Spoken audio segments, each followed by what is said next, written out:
Which one is the superior epiphysis? Here, where we have that rounded head, and that's the head that goes into the socket called the glenoid fossa, right? What kind of a joint is this? Ball in a socket. Got it? Ball and socket.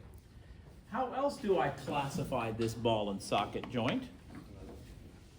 Synovial, because they don't touch. It's full of fluid in between, right? Didn't we draw a synovial joint on the board? Okay, so there you go. All right. So we saw how to tell a left and right scapula. How do I tell a left or right humerus? Well, once again, we just need two landmarks, all right? You see where the head is. The head's going to go into the arm. Got it? Okay. But then we have to look. Do you see a big dip on one side and a smaller dip? A big fossa on one side and a smaller fossa on the other side. Now you got that? Okay. The fossa is where, let me just get up.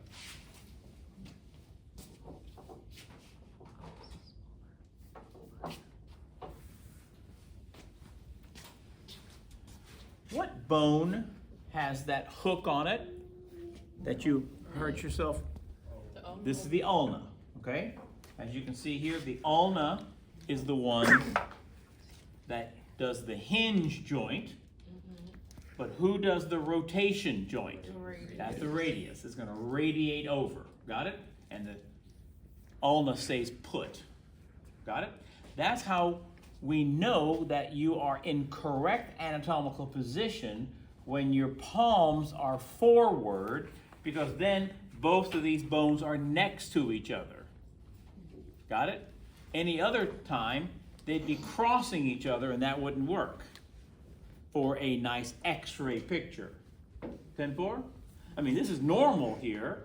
You know, nobody walks around like this, but this is anatomical, so we can get these two bones next to each other. Fair enough? Okay. So, my friends, which of these two fossas needs to be in the back? The big one or the little one? No, the big one. Because the bigger bone, the olecranon, is in the back. So, this is not the front. This is actually the back. The front has the smaller fossa. Got it? Because it goes like this. Does that make sense? If the big one was in the back, then we'd have our elbow going in the wrong direction.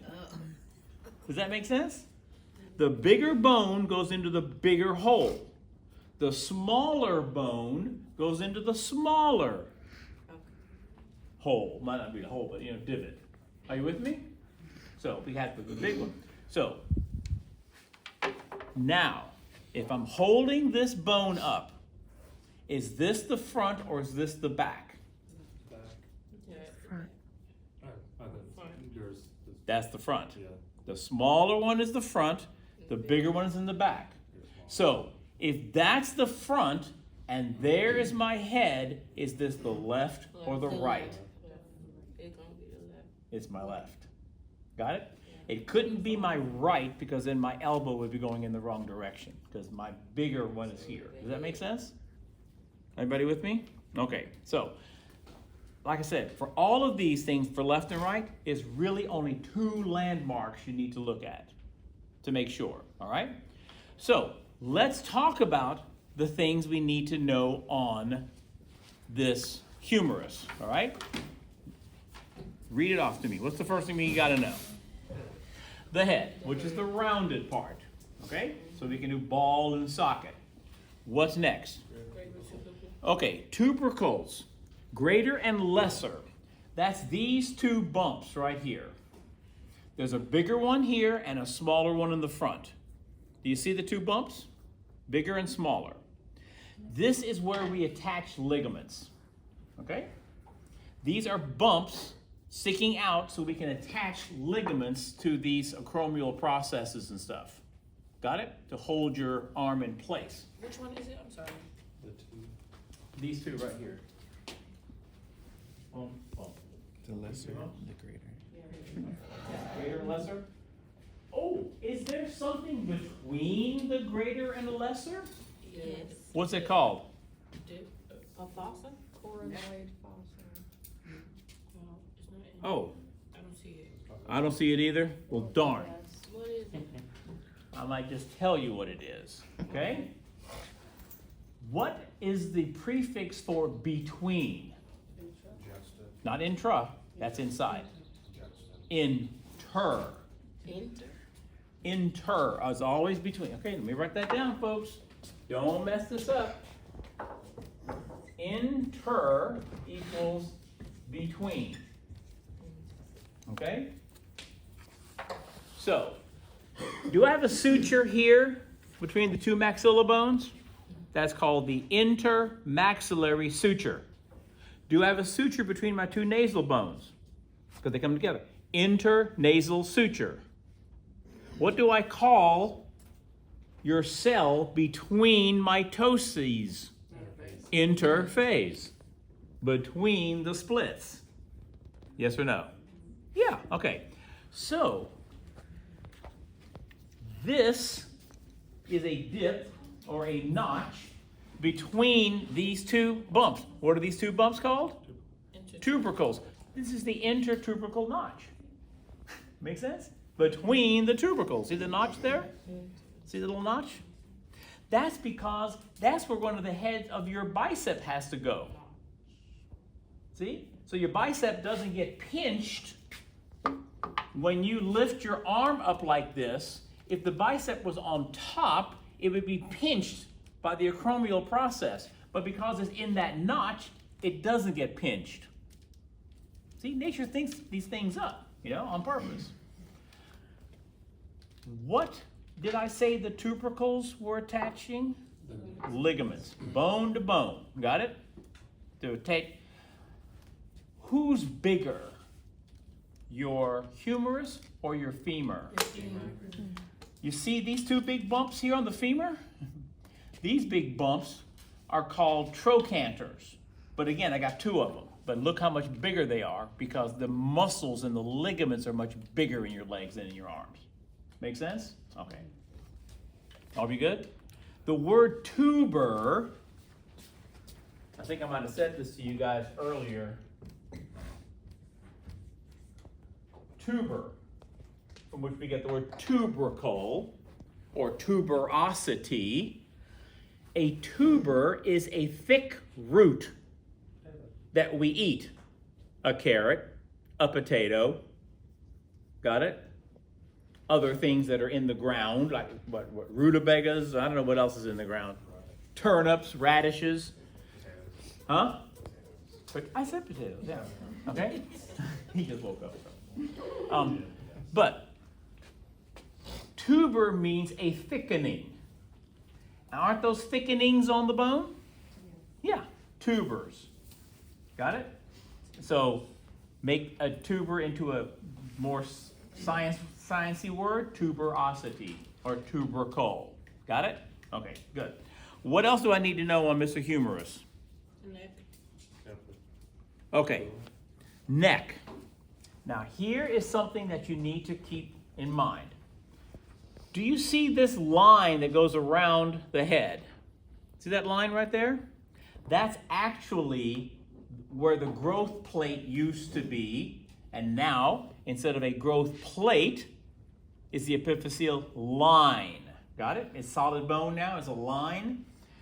That is called the anatomical neck. But is this where we would cut surgically? This is the surgical neck. We wouldn't cut here, we'd cut here. Does that make sense? So there's two necks, surgical neck, anatomical neck. Okay? All right, what's next? Capitulum. Okay? What does it mean to be the capital city? No, you're not the center. What's the capital of South Carolina? Columbia. So what does Columbia represent? head of the government. What's the capital of the United States? Yeah, does that mean it's in the middle of the country? No, it's the head of the government. Got it? So guess what capitulum means? Head. But not this head, this head. Look at the bottom. Do you see one that's more rounded? The one next to it is called a trochlea, which means the spool. Has anybody ever seen a spool of thread? Isn't it thicker on the sides? A spool of thread is thicker on the sides because you know that's where you wind up your threads. Got it? So that's the trochlea. Trochlea. And right next to it is a rounded, and that's the capitulum. All right? Trochlea, capitulum. Everybody with me? Okay. Let's take a look at the skeleton here.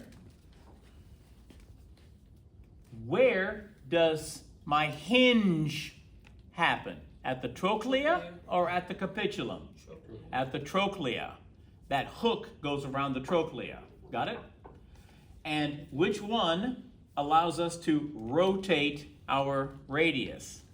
The capitulum. That's why it's round. Got it? So I can rotate. Yeah? Everybody with me? Okay. So, I will have a picture that just shows the bottom, and I'll say, what's this part? What's this part? Are you with me?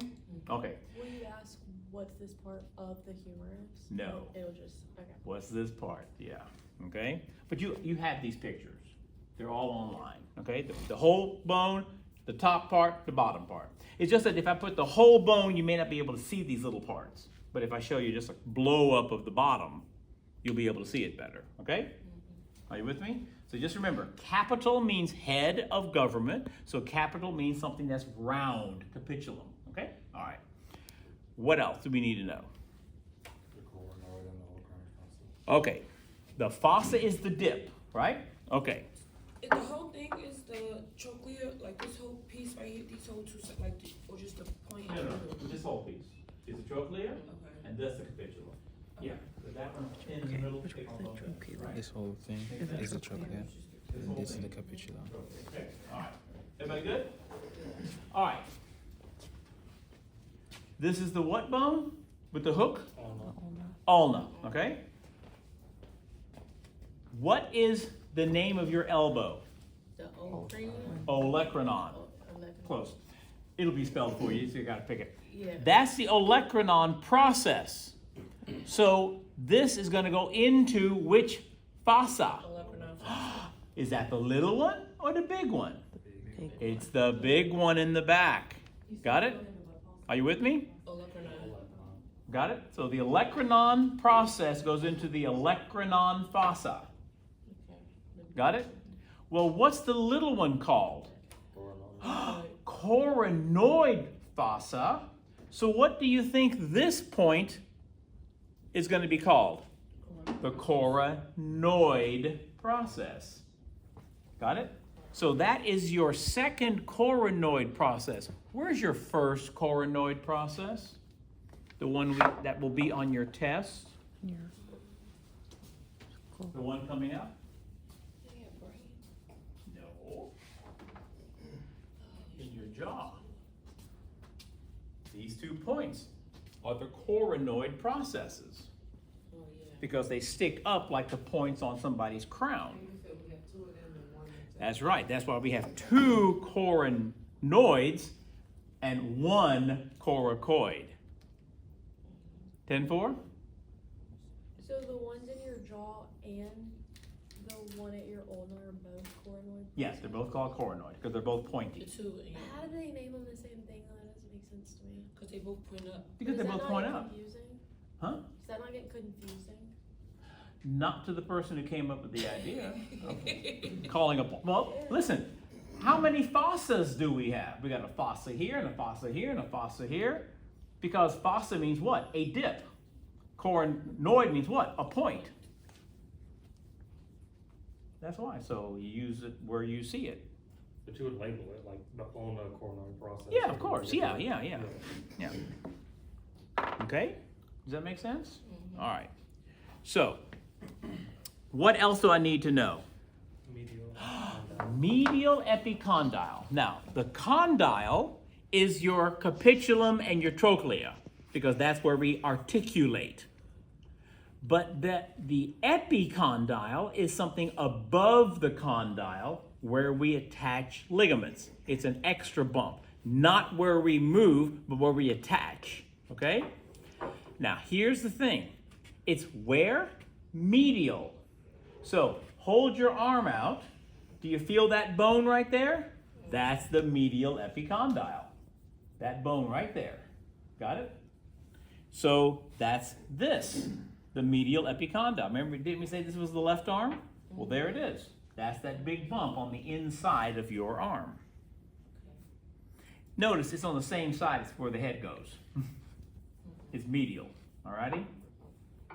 Okay? Yeah? Alright, so we know this is the left arm because the smaller coronoid fossa is facing forward. The bigger olecranon fossa is in the back. And that's why when I have a bone for you to tell left and right, it'll be the whole bone. I'm not going to be mean as give you a top or just give you a bottom. Got it? The top and the bottom are for the questions. What's this called? What's this called? What's this called? 10-4? But if I want the whole thing, I'm going to show you a whole scapula, show you a whole humerus.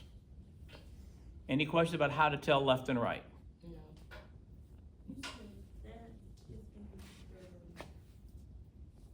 That's my left because this faces in and the smaller hole faces out, the bigger one's in the back. Because your elbow fits in that. Okay? If it was this way, my elbow would be going in the wrong direction. Okay? How are we doing? Yes, sir. So even if you don't want the bottom or the top, this one points out that way, so that's the front. Oh, Yeah. yeah. If you hold it sideways, yes. He says it's curving forward. Oh, yeah. Curving, a slight curve forward, yeah. But I haven't got a picture like this. My picture's gonna be this way or this way, yeah. Okay? So look for the two landmarks, head and the fossa. Got it? Look for the two landmarks, the scapular spine and the fossa. Where's the spine? Where's the fossa? Okay? How we doing? Hanging in there? Okay. What's our next one? Radius. I wouldn't sweat that one a whole lot. The ulna is much more important, but go ahead and grab a radius and an ulna. How we doing?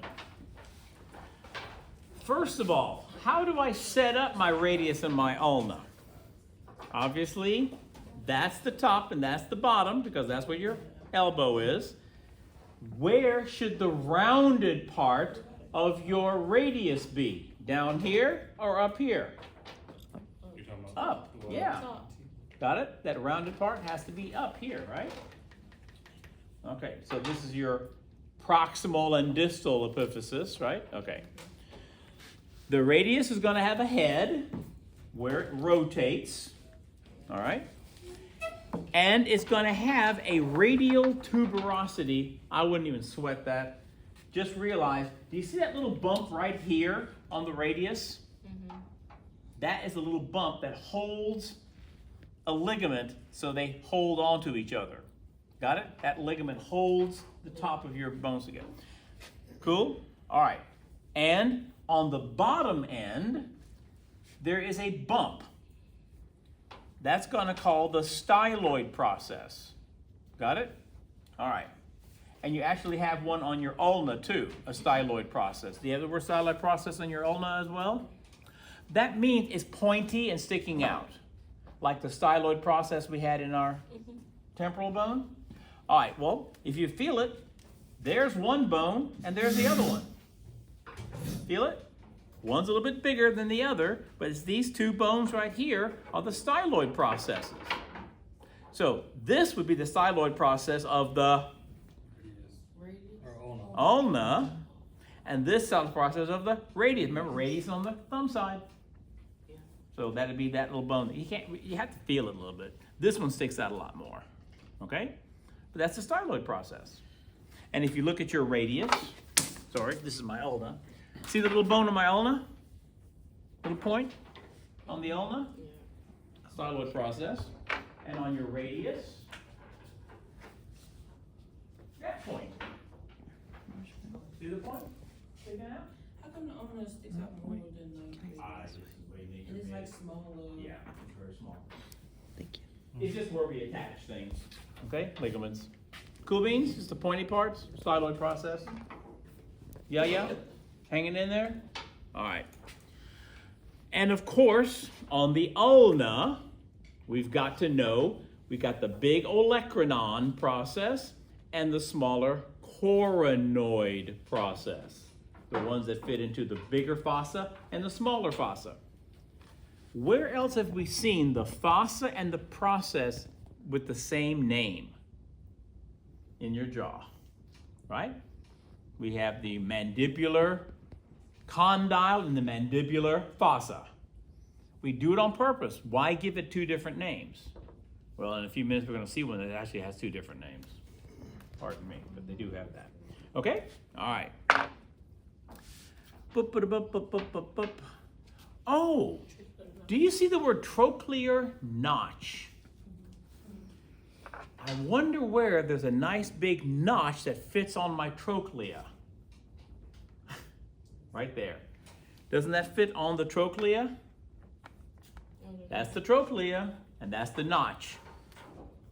Again, we give it the same name as where it belongs. Isn't that cool? Makes sense, right? That it works that way? Okay. How are we doing? I'm going to be nice to you. We can skip the carpals. Styloid process. It's gonna be a whole lot. Oh, what? Styloid process.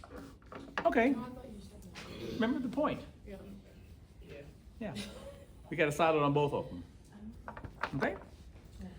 I'm gonna be nice to you. The hand bones take a lot of effort to learn, so we'll. If I put a picture of a hand, which I probably won't, what would I call these bones in the middle of your hand? Metacarpals. What would I call all of these? Carpals. See, these are beyond the carpal because meta means beyond. What would I call these? Phalanges. Now just remember, how many phalanges do I have in each of my 4 fingers? 3. 1, 2, 3. Got it? How many in my thumb? 2. Only 2. Meant to be smaller. But so we don't need to know. All the triquium and all that kind of stuff. Although, if you want to learn one thing, have you known people who they think they're big karate people? I'm gonna chop a piece of wood, right? Or they slam their hand down on a piece of hard table and they break a bone. Feel right here. That little bone, right? No. On this side, on your pinky side. Oh, my bad. Right there, yeah. You're grabbing the bone. Here, feel it on the pinky. See that, feel that bone sticking out? That's the one that. That is actually the shape of a little round pea, and it's called the pisiform. You see the word pisiform? It means pea-shaped. Okay? That's all. Not that it's going to be on your test. I'm just saying, if somebody does that, that's the first thing that breaks. All righty? All right. Cool beans, we got the phalanges, distal, middle, that makes sense, right? Okay. Do we have any questions about the arm and the scapula? All right. All right. Cool beans. Oh, do you go ahead and grab a clavicle real quick. Grab a clavicle real quick. I will never ask you left and right on a clavicle. Yes, sir. It's not related, but why is some of the parts red and blue? Ah, very smart. The red represents where the muscle starts, and the blue is where it ends. So this is where muscles are. It starts here, the temporalis muscle, and then it's attached here. Got it? That's what they're saying. That's where the origins and the insertions are. So that's why they painted on one side of the skeleton. so you have an idea where the muscles are, okay? That's all. Good question, good question. All right, ready?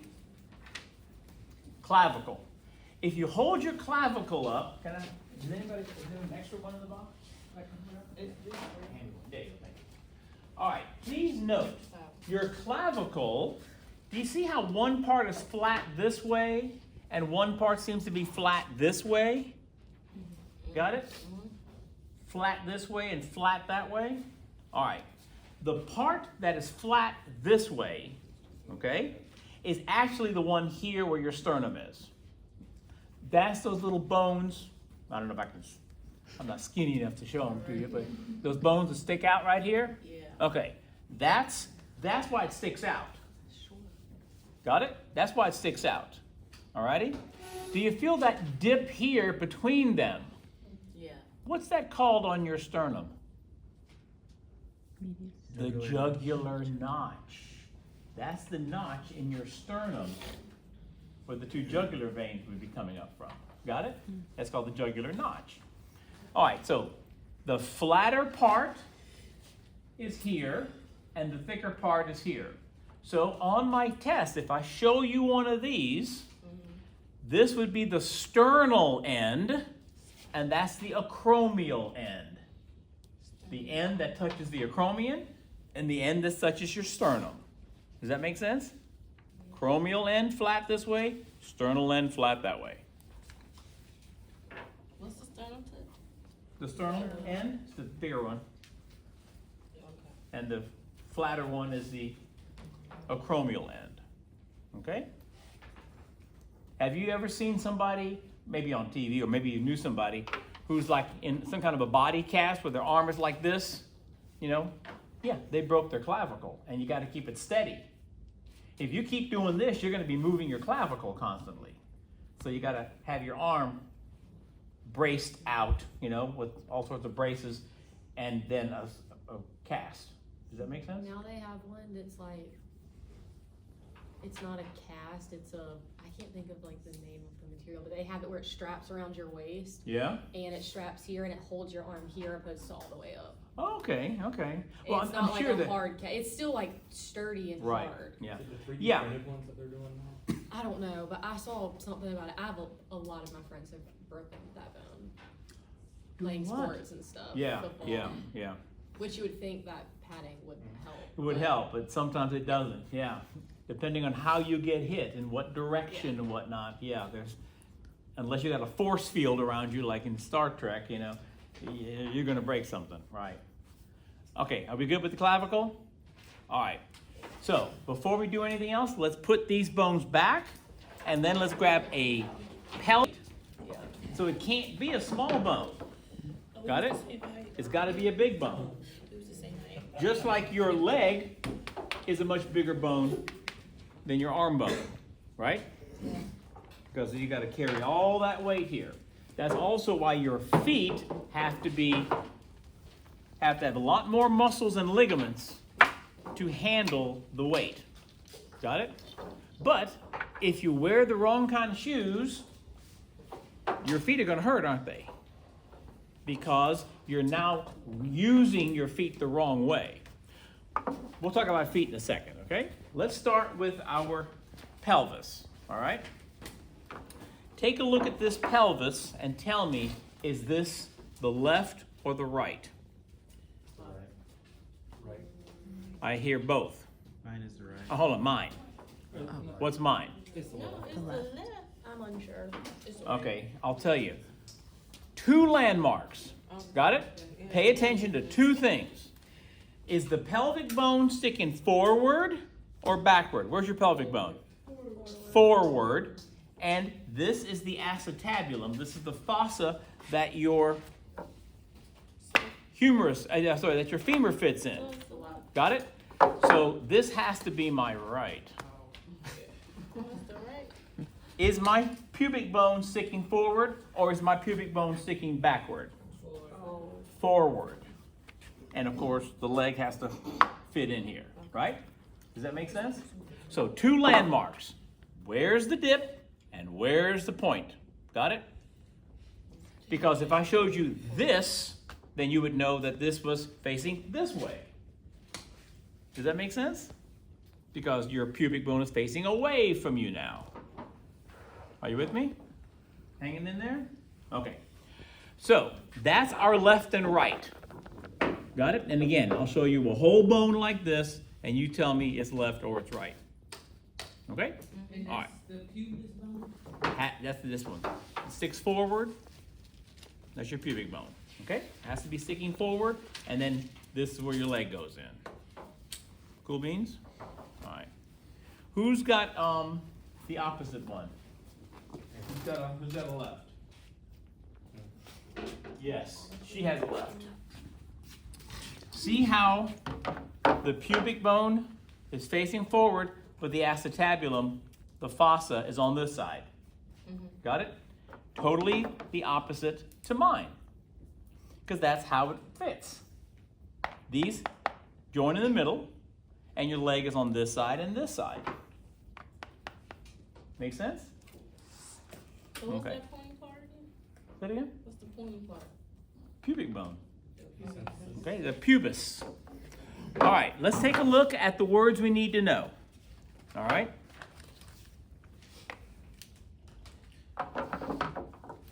I'm just going to steal yours for a second.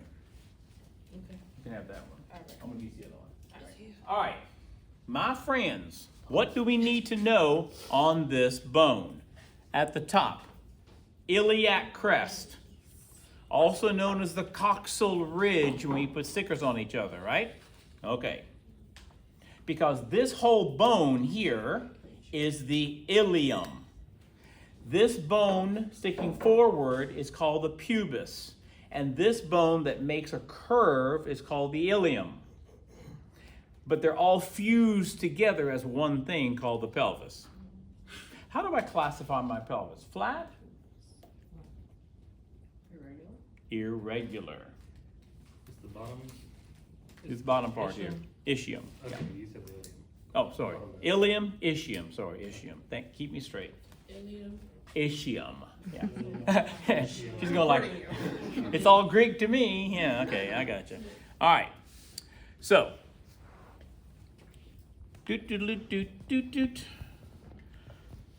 I wouldn't make a big deal out of it, but if you look on the inside, is this curved on the inside?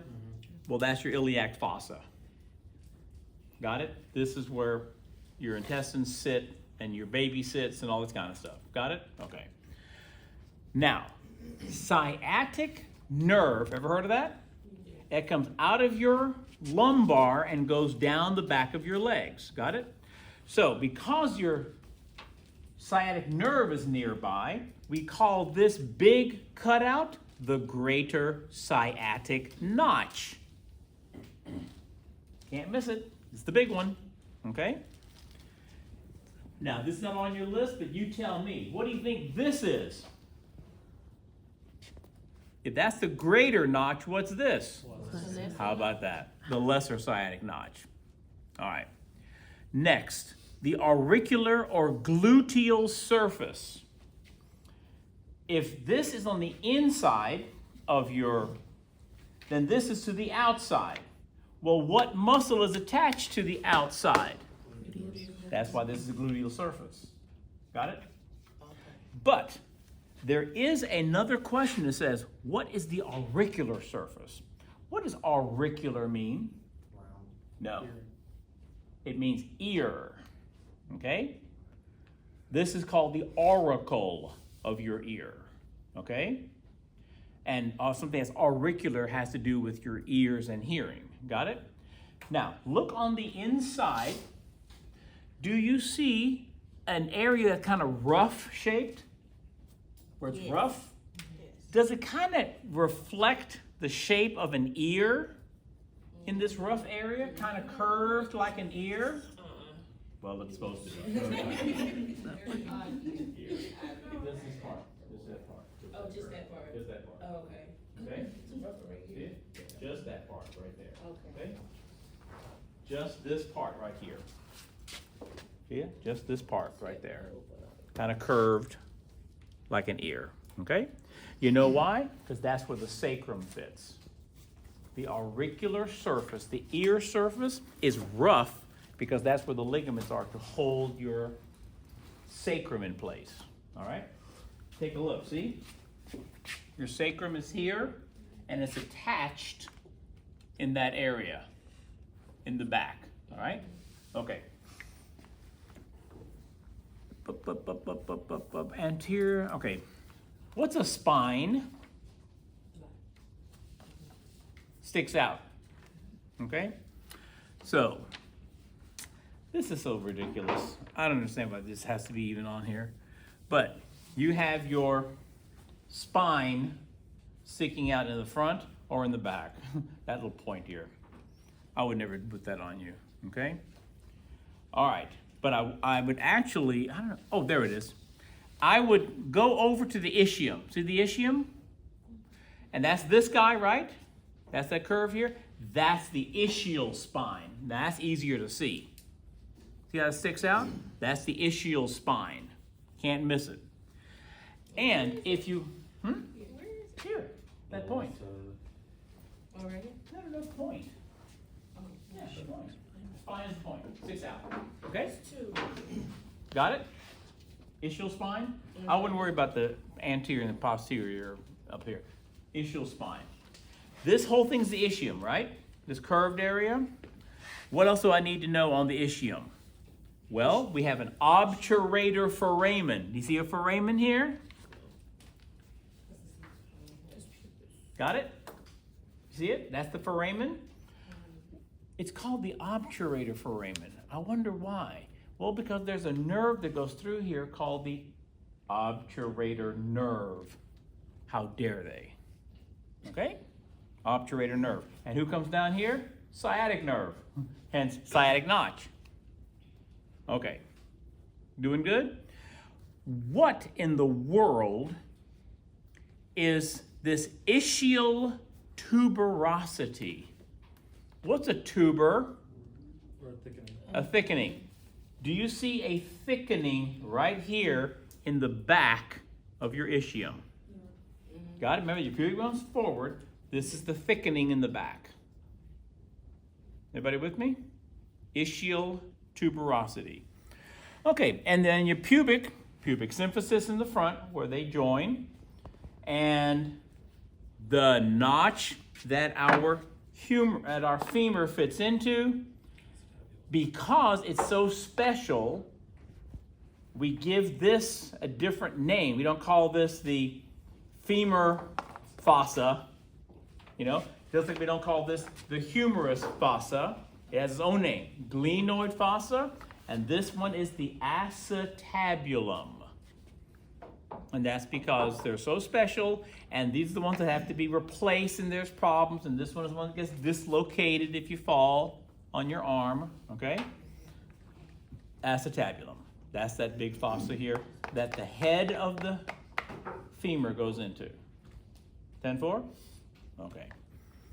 All right. I think we got it all.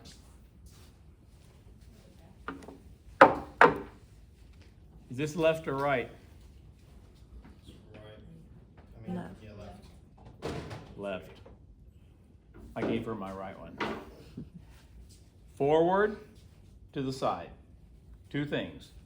Pubic symphysis facing forward to you. Acetabulum tells you what leg fits in there. Got it? Okay. Everybody cool? All right. Speaking of that, let's grab our humerus. Am I holding my humerus correctly? No.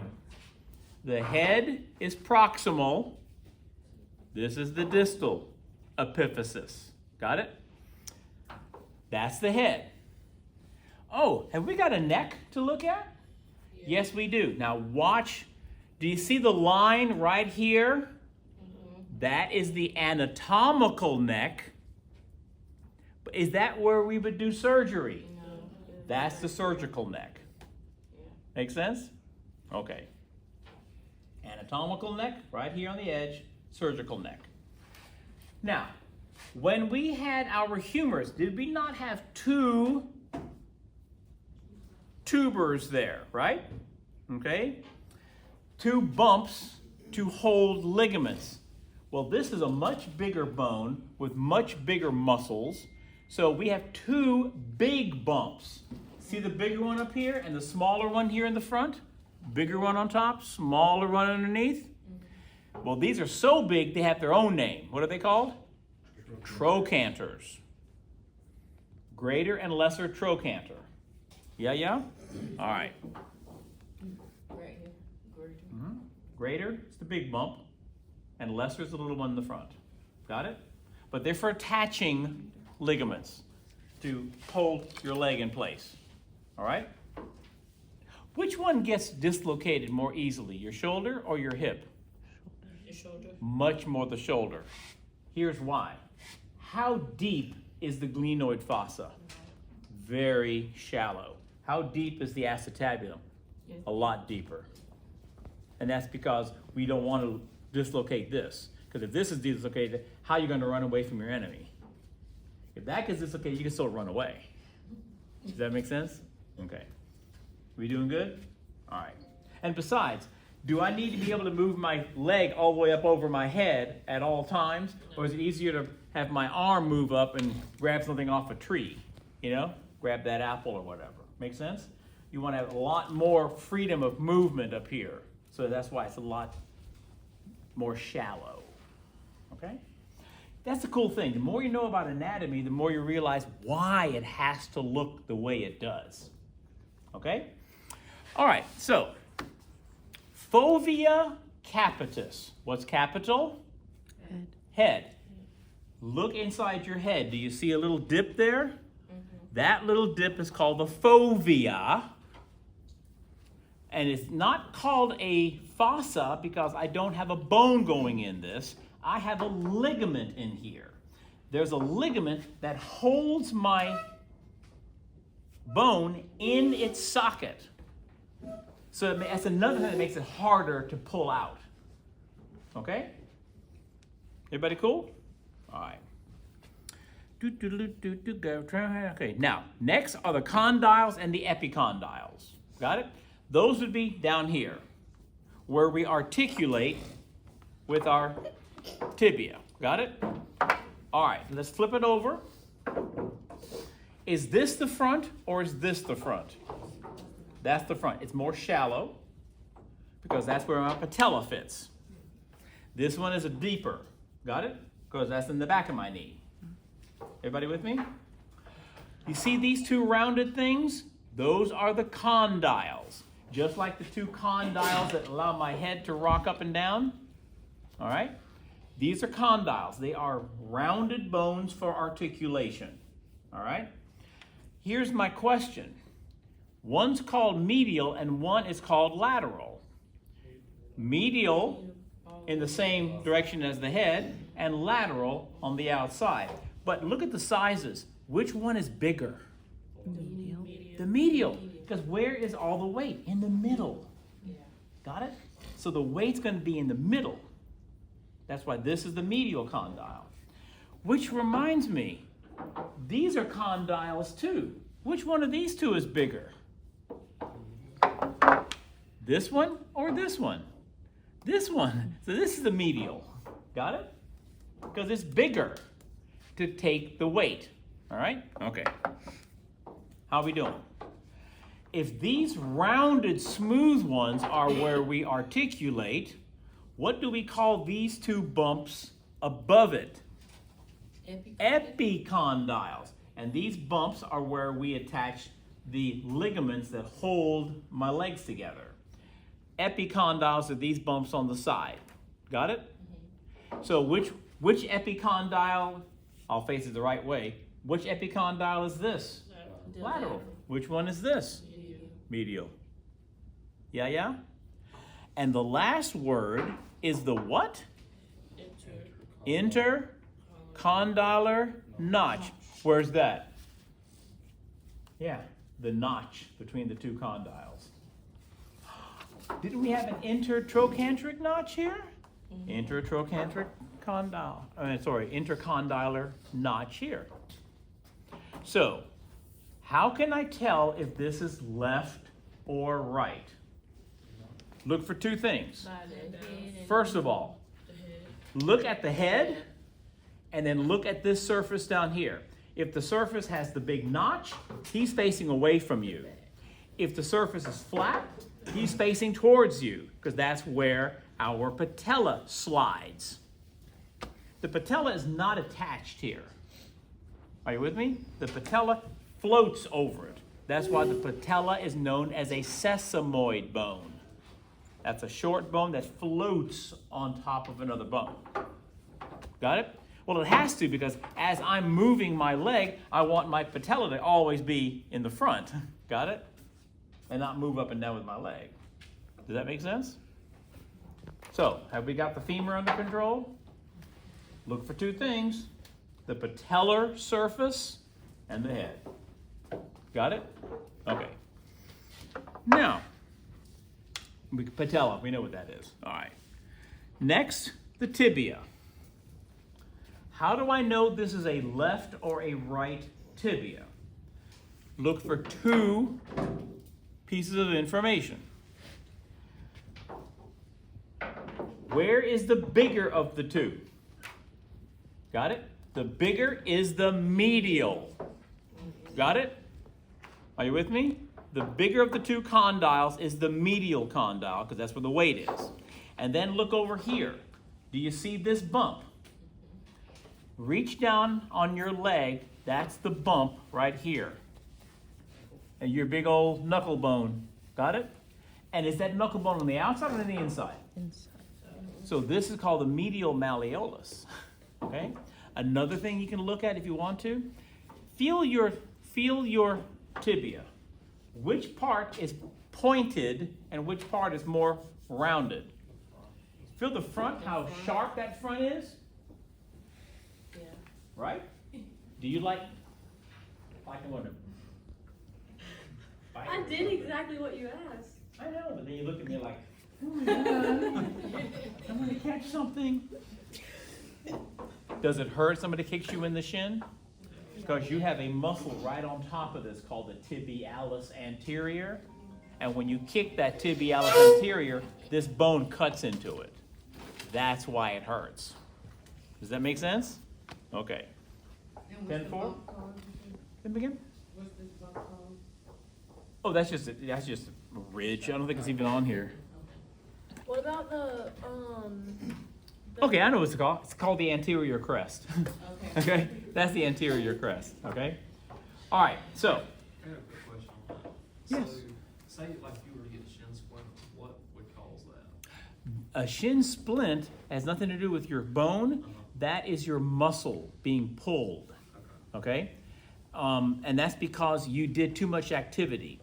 And here's the thing. Which part of your muscle, of your leg, has the bigger muscle? The front of your tibia or behind? Yeah, your calf muscle. Isn't it much, much bigger than your shin? Yeah. Okay. This is what causes shin splints. If you are stretching your leg too far, because now you're pulling on that tibialis. Got it? And this is from walking downhill. Got it? When you walk uphill, pull your feet up. Where do you feel the tightening? In the calf. Well, that muscle can handle the walk up. But if you're walking downhill, you are now stretching that tibialis muscle in the front. Okay? And I got a taste of that because when we were little, we got to visit my aunt and uncle and their family, my dad's brother and his family, in Germany. And one of the things they did is took us to all those old castles like Neuschwanstein, which is the one that is blue and white that Cinderella's castle is based on in Bavaria. Anybody ever seen a picture like that? Okay, nowadays they've built a parking lot next door. But when we were there, 50 years ago, the parking lot was at the bottom of the hill. You park down there and then you walk up the hill to get to the top of the castle. Well, everybody's trudging up no problem, because your calves can handle it. Oh, by the way, what's the name of the calf muscle? Searle is the region. Gastrocnemius. What does that mean? The big belly. feel it. Isn't that a bigger belly than the one in the front? Yeah, okay. So gastric, like gastro belly. All right, so the gastrocnemius can handle the walk up. But as you head down after the tour and you head down, they tell you, walk backwards. Don't walk forwards, or you will regret it. So I took heed of that warning, and so my cousins and my aunt and uncle were walking backwards, like this. My sister said, that's a bunch of baloney. She goes, I'm going to walk forwards. She couldn't get her legs to move for the next 2 days because she stretched the heck out of them walking down that hill. Okay? So, you either walk backwards or you walk sideways. Some people are walking like this to get down to the parking lot. Okay? Like I said, now they got a tram and everything, for the tourists that can't do that kind of stuff. But that's it. You can't stretch it, and that's a shin splint. Okay? Your muscles are so tight, they're pulling away from your bone, and that's what hurts. Yeah, the reason I was asking, when I used to play football, like we were Yeah. everybody do suicides. Yeah, We're oh all yeah, good. oh yeah. But that's the whole idea behind suicides. It's not to strengthen you, it's to punish you. I mean, that's what our coach always did. Oh, yeah. Because I remember I was quarterback, and I remember we were doing a play, we were practicing a play where I had to throw it, and I didn't realize it, but he had told the guy who was supposed to catch the ball, he goes, run off into the sideline so you can't throw it to him, just see what he does. And I went, damn it, where are you?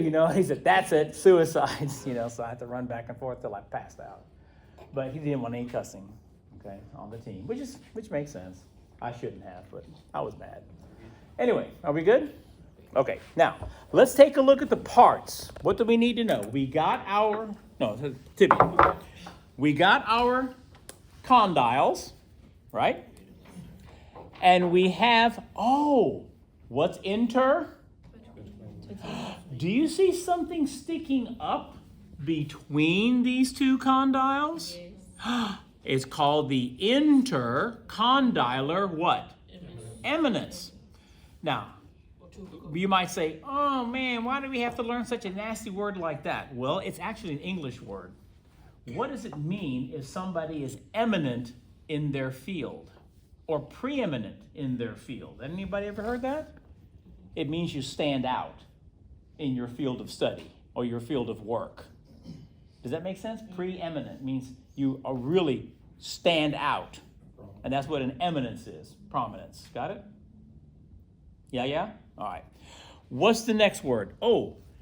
Tibial tuberosity. What's a tuber?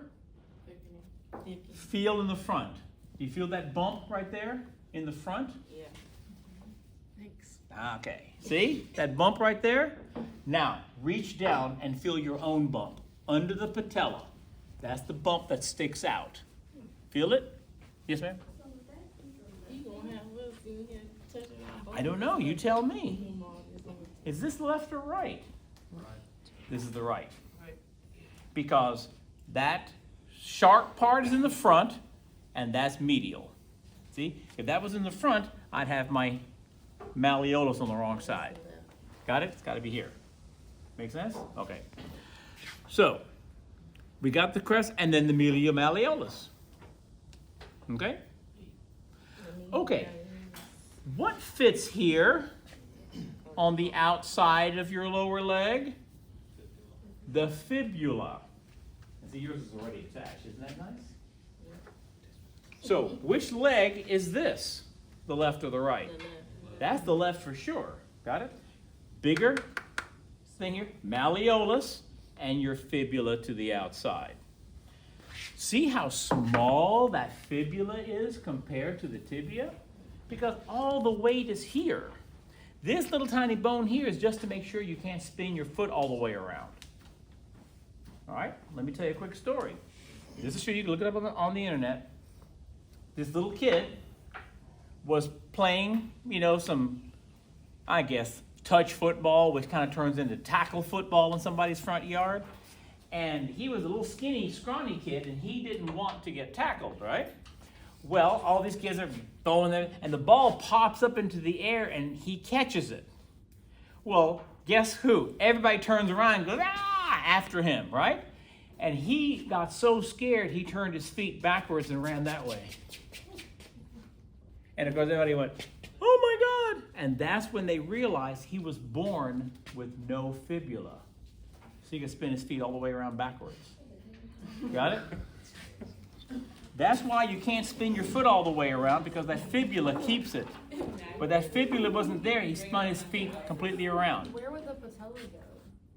Oh, we just spin around with you. No, because the tibia stays put. The foot spun. The foot was spinning. That stays the front. He spun his foot backwards. Because this holds it in place. What happened? What happened to his skin? Twist, I guess. What happened to his what? His skin. It just stretched. What happens to your skin when you do this? It just stretches. Like the muscle that wraps around the Yeah. tibia. Yeah. So, because, everybody else flipped that, oh my God, he's got his feet going backwards. He didn't even realize he was doing it. He just got scared, right? So they took him to the doctor, did an x-ray, no fibula. Got it? So, guess what he does for fun now? Yeah, he'll go to a bar and say, bet you a drink I can turn my feet backwards. Oh yeah, I'll take that bet. Whoop, turns his feet backwards and walks. So, yeah. So, but I'm just saying that's the only reason you have that little tiny fibula bone on the side is to keep your foot anchored forward. Got it? And not spin around. Okay? All the weight is on Mr. Tibia. Got it? Again, I'm not going to flip out and give you a radius, give you a fibula to look at, but do I have a big bone on the inside? Medial malleolus. Do I have a corresponding bone to the outside? The lateral malleolus is actually the end of the fibula. The lateral knuckle bone is the end of the fibula. 10-4? All right. How are we doing? Are we good? So, what's this one? Left or right? Left. 100% left. Goes in here, that's the front. So it's got to go fit here. What's this one? Right. 100% right. Medial malleolus, bigger, and this is your crest, right? Okay. Anterior crest. Are we good? Yeah. All right. Let's put this up and let's be trouble. Yeah, okay. I'll never ask you that. All right. Let's take a look at what we need to know on the foot. First of all, what's the big heel bone called? Calcaneus. Got it? Whether we are looking at it from this side, or this side, you can't miss it. It's the big bone in the back.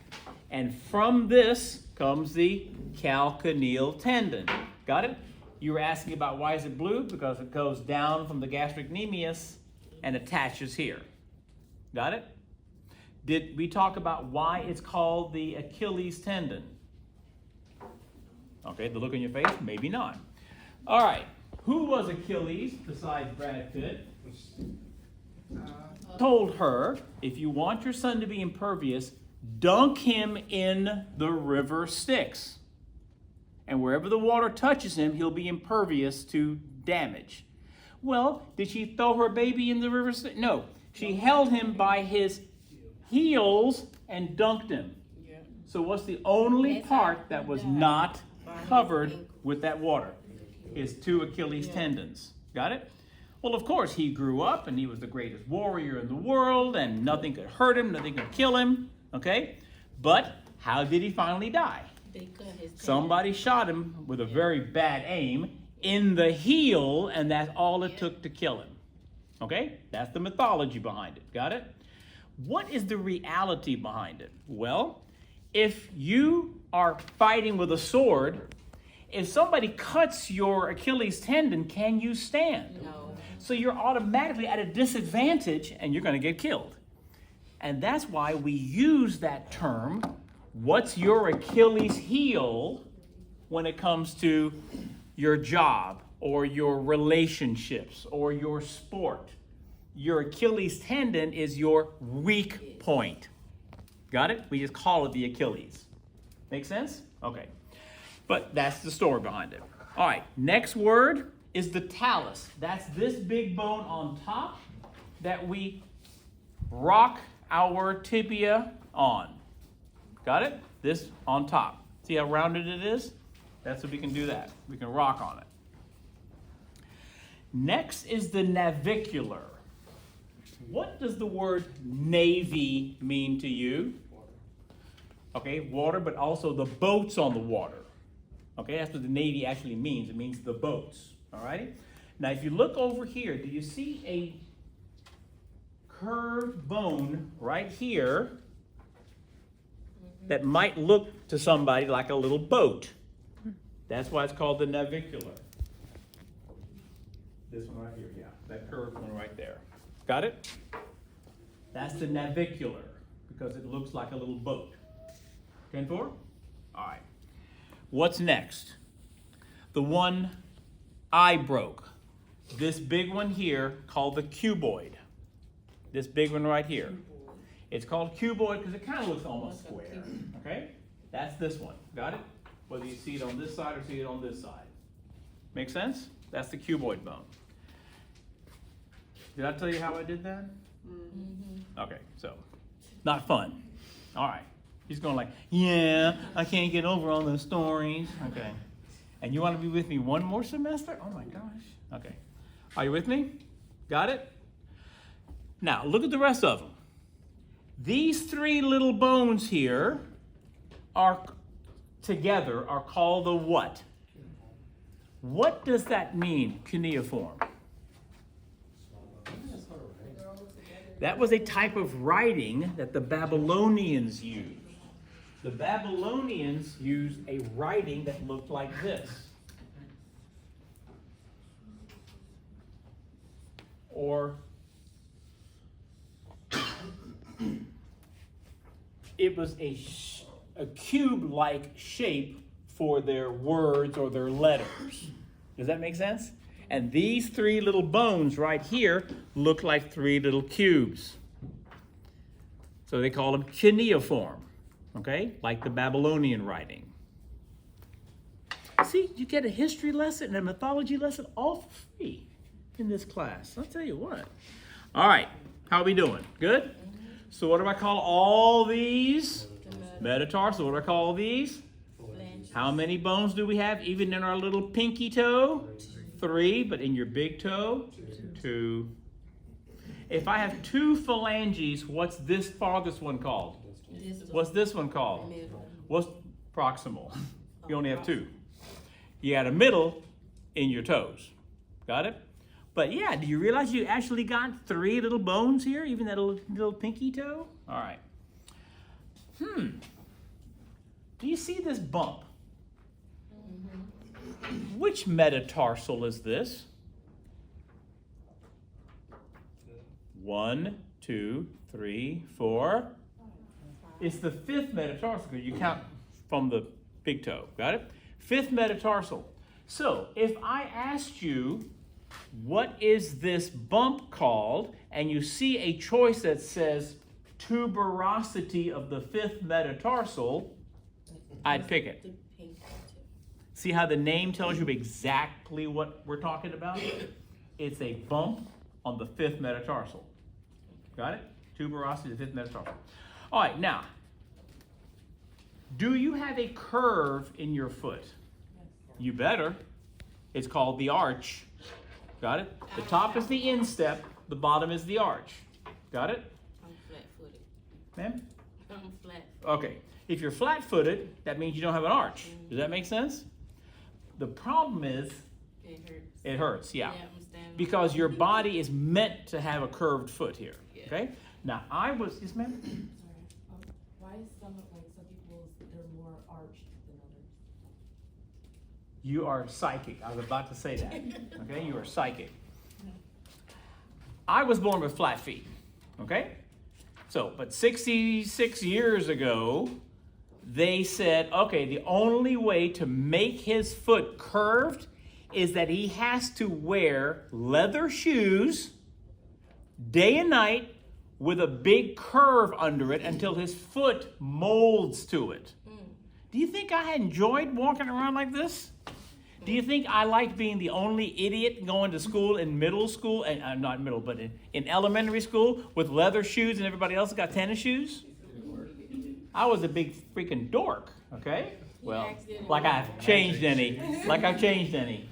So, but I kept thinking, why do I have to keep doing that stuff? My dad said, you gotta get that foot curve. It worked. Because I remember one day we were at the pool, and I got out of the pool, and as I'm walking away, my dad said, look. And I had a curved foot, you know? You could see, you see footprints, right? It was high in that one area. He said, okay, now you can wear your tennis shoes, because obviously it's worked. But it took years. And I found out that because my foot was flat and now I have artificially bent it, it's higher. My instep is so high, I always have to buy a shoe size that is like extra wide or extra whatever, so I can have enough room to put the top in. Otherwise, the top of my foot is getting compressed in the shoe. Can I do that now? Huh? Can I do what? Can I do that now or no? Can you do that now? Brush your feet. It would hurt like the dickens, and it'd probably take you like 20 years. I would say no. I would say if anything, go to the Good Feet store and get some Dr. cushiony Dr. Scholl stuff, Those didn't exist. Plastic, folks. Just to give you an idea, plastic didn't exist in those days. Yeah. I remember it was a great news story that I.E. DuPont invented something called plastic, from which you can make nylon and you can make cups and plates and forks. Do you know why it's called plastic? It comes from the word plasia, which means to shape it. Can't plastic be any shape? That's exactly why he called it plastic, because it has the ability to be shaped into different things. What's plastic made out of? Yeah, oil. Because all you need is C's, H's, and O's, and oil is the perfect combination of C's, H's, and O's. Okay? All right, how are we doing? So if I show you a picture like this, you'll get it. Show you a picture like this, you can still see them all, right? Okay, good. One last thing. Look under, I think I mentioned this the other day, the sesamoid bones, those two little bones under the big toe. See them sticking out? See those two little bones under the big toe? Right there? Okay. No, under, yeah. Those are bone spurs. And the reason they have them here, not here, because this represents walking on your toes, like in high heels, for a long, long time. And the pressure you're putting on it causes calcium deposits. And since these look like little sesame seeds, they call them sesamoid bones. Got it? But it still hurts. 10-4. And if it's in your heel, we call it a heel spur. But again, it's something else. And if you keep walking on it, this could puncture through your sole. Is that a fun thing to have a hole here or a hole here? Because in come the bacteria and you're going to be in big, big trouble. 10-4? That's why, be careful what you do with your feet. What's the biggest problem with ballerinas? Because they're having to stand on their toes. This crushes their toes and causes deforming of their feet. But they do it for their art. They do it for their sport, right? So you got to be careful. 10-4. What's a cauliflower ear? Ever seen that? The cauliflower that you eat? Huh? It's called a cauliflower ear because the ear is normally here. This one's like this, all puffed out. Oh, yeah. And that's because they've been hit so many times that the collagen fibers inside are now hyperplasia, hypergrowing. Yeah, they eat. Okay? At first I thought it was blue, but then it starts coming. Wrestling extraction, they can get their. Oh, the fluid? Yeah. Okay, but sometimes it's not fluid. Sometimes it's pure scar tissue. It really depends, they gotta feel it out. Yeah. You watch that Dr. Pimple Popper show? My wife, I get sick. I can't watch it. When they're squeezing out, the stuff comes out, and she's got the mask on. Hey, this might squirt out. That's it. I'm going to go read a book somewhere. Another reason why I didn't go into medicine. All right? How are we doing? Can you handle this part of the next lab practical? Yeah. Okay. For those of us who came in late, while we're putting up our bones, I'm going to put the list up here you can take a picture of.